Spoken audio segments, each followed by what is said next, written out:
Bonjour tout le monde, Marc Ledo. Je fais ces vidéos pas parce que ça me tente, c'est parce que je pense que j'ai pas le choix de le faire. Mettre un peu les pendules à l'heure sur tout ce qui s'est dit, tout ce qui s'est passé,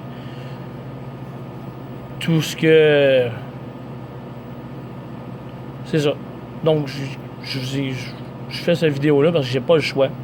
Mettre les petites pendules à l'heure pour l'incident qui s'est passé dimanche au tournoi au Salon de Guérison.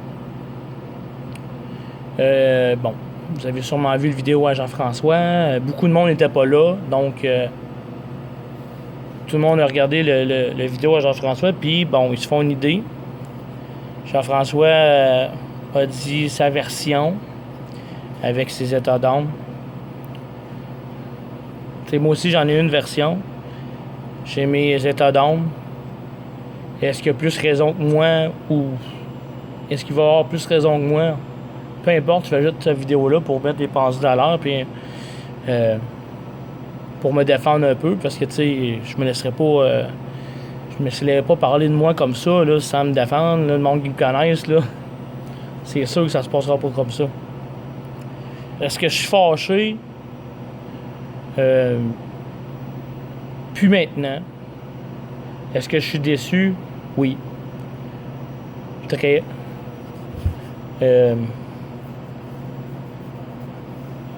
Au départ, je voulais pas faire cette vidéo-là parce que justement, je voulais moi et Jean-François, on se parle en dehors.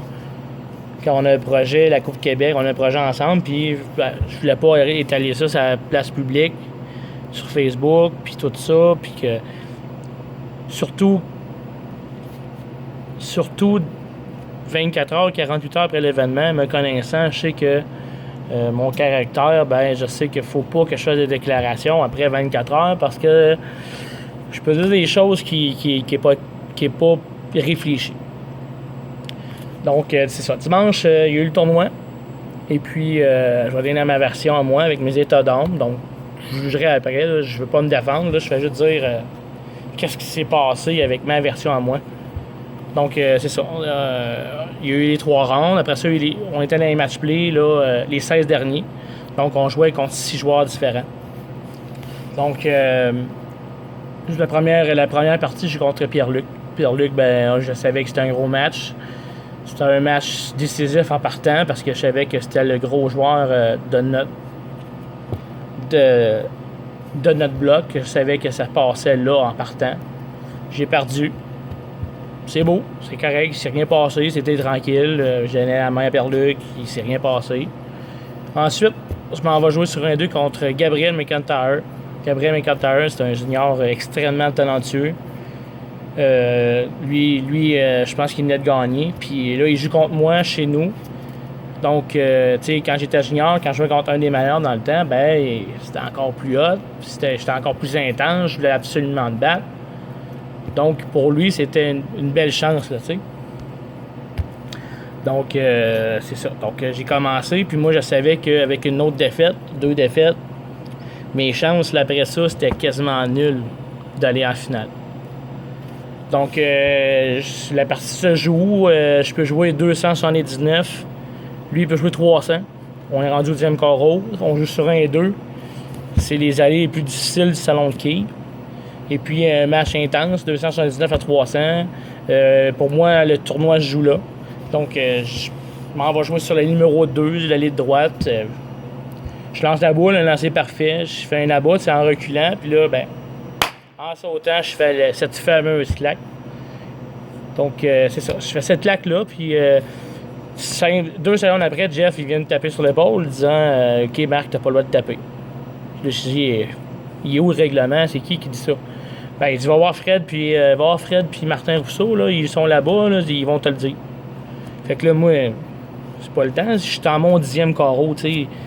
Tu sais, Jeff, si tu m'aurais laissé finir mon 10e carreau, tu aurais venu me voir après, en arrière, tu aurais dit, regarde, Marc, tu sais, mettons le prochain coup, fais-le attention, tu sais, on essaye que ça. On essaie d'arrêter les claques le plus possible. Fait que, tu sais, essaie de faire attention. J'aurais dit, OK, Jeff, le prochain coup, je vais faire attention.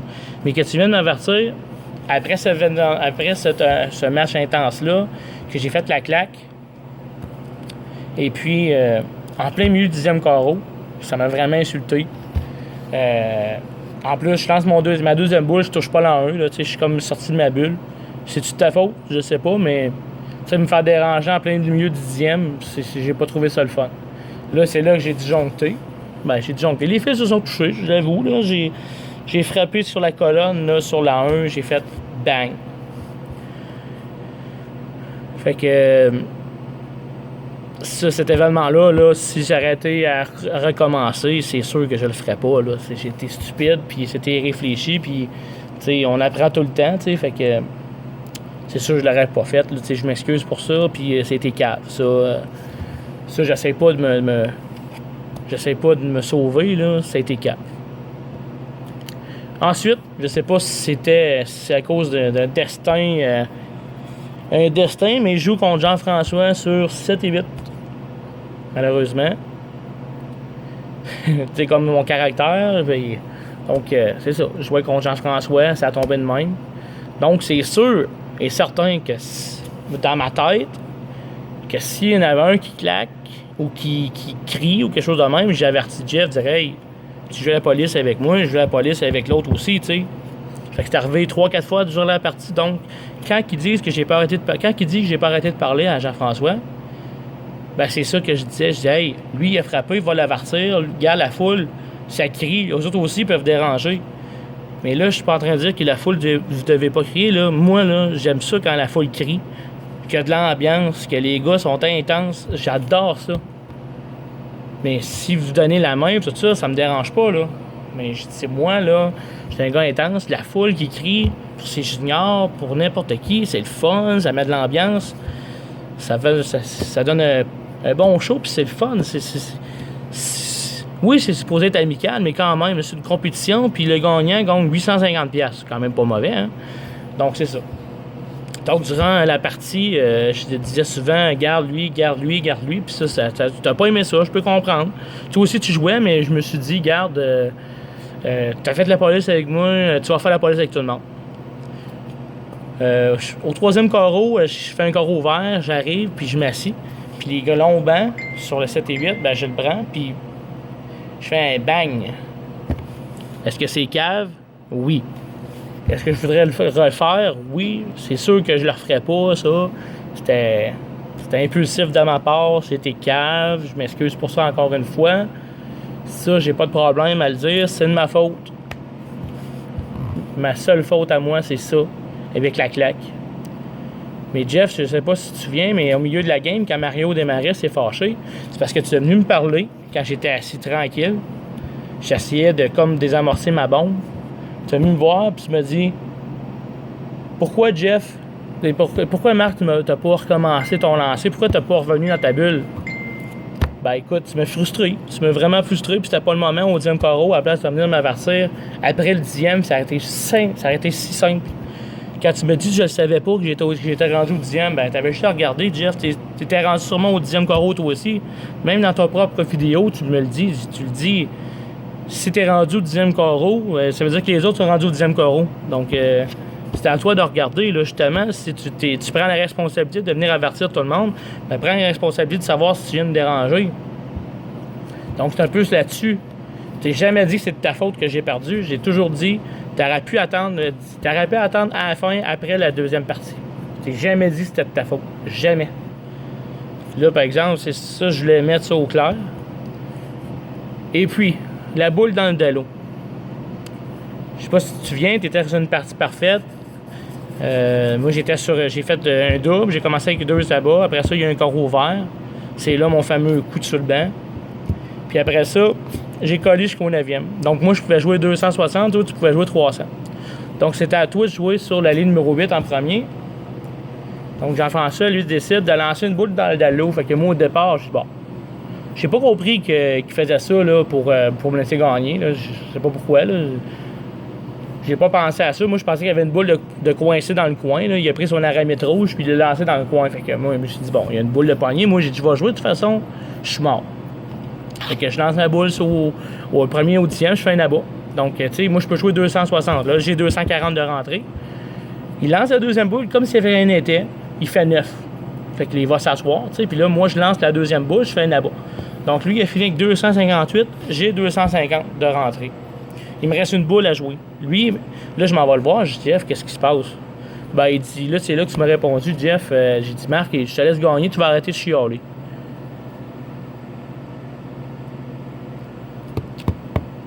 Il me laissait gagner en tirant une boule dans le dallo. Bon. Qu'est-ce que j'ai fait? C'est sûr que moi, personne ne va me laisser gagner dans la vie. Ça n'a jamais arrivé, puis ça n'arrivera jamais. Fait que j'ai pris ma boule, je l'ai serré dans le dallo moi aussi. Donc j'ai joué 250, puis tu as joué 258, tu as gagné. Je sais pas après. Là, sûrement tu t'es fâché, puis t'es parti. T'es parti. C'est pas moi qui t'ai dit de partir, puis c'est pas personne qui t'a pris la décision de partir. Je peux pas croire qu'il y en a qui disent que c'est de ma faute que t'as parti. J'arrive. Ça, c'est pas moi là, qui a décidé de partir. Là. Donc c'est ça qui s'est passé. C'est plate, là. C'est un événement. C'est un événement plate. Mais ça s'est passé. Puis bon, si j'ai dérangé du monde, je m'excuse. Je suis prêt à prendre le blâme à 50%, j'ai pas de problème. Mais est-ce que je prends tout le blâme? C'est pas moi là, qui a fait perdre Étienne Thomas en m'en allant. C'est pas moi. Moi, la seule affaire que j'ai faite, j'ai barboissé l'équipement. Puis je t'ai dit, Jeff, après toute la troisième partie, je te disais qu'est-ce qui pouvait déranger, puis ça me mettait en maudit. Pour ta vision, ben c'est sûr qu'écoute, tu peux pas. Moi aussi, j'ai ma vision. Ma vision, ben, c'est de l'intensité. C'est. Tu sais, quand tu parlais de la télévision, quand tu as joué, puis là, tout le monde s'encourageait, puis tout ça, puis c'était le plus beau match de M. Lucier. J'ai pas de problème avec ça. Mais pas parce que moi, je donnerais pas la claque pendant les matchs que je suis un mauvais gars pour ça, là. J'ai le plus de respect. Si quelqu'un me bat, je vais avoir toujours cette personne-là, une bonne main, puis je dis félicitations, tu as fait un bon match. Bonne chance pour l'avenir, pour qu'est-ce qui va arriver dans le tournoi. Même à Gabriel, je l'ai fait, là, s'il est honnête, lui aussi, là, il va le voir, là. Il va pouvoir le dire. J'ai été le voir après l'épisode sur la ligne numéro 2. J'ai été le voir, j'ai donné une bonne main. C'est beau, Gabriel, bas le game. Donc, c'est ça. Donc, c'est ça qui s'est passé.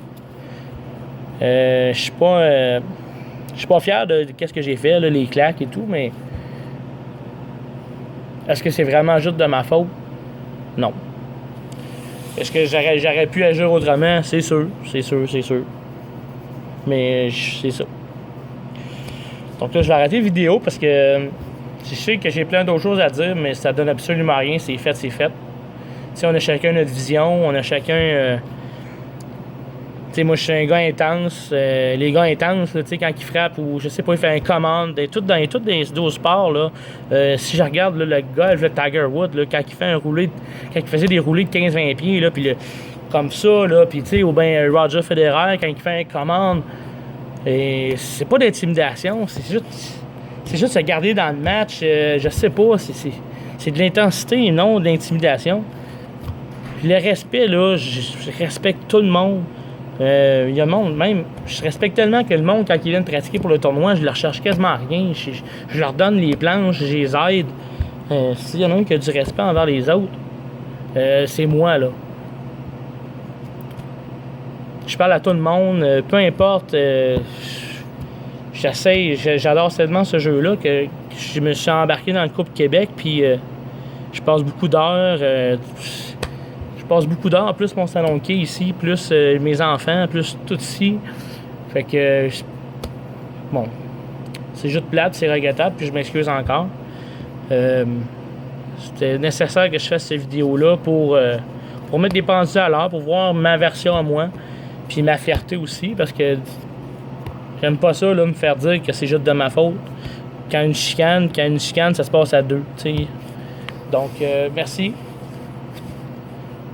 Puis à la prochaine. Jeff, écoute, on s'est parlé, moi puis Jean-François, là, en privé. On va se reparler.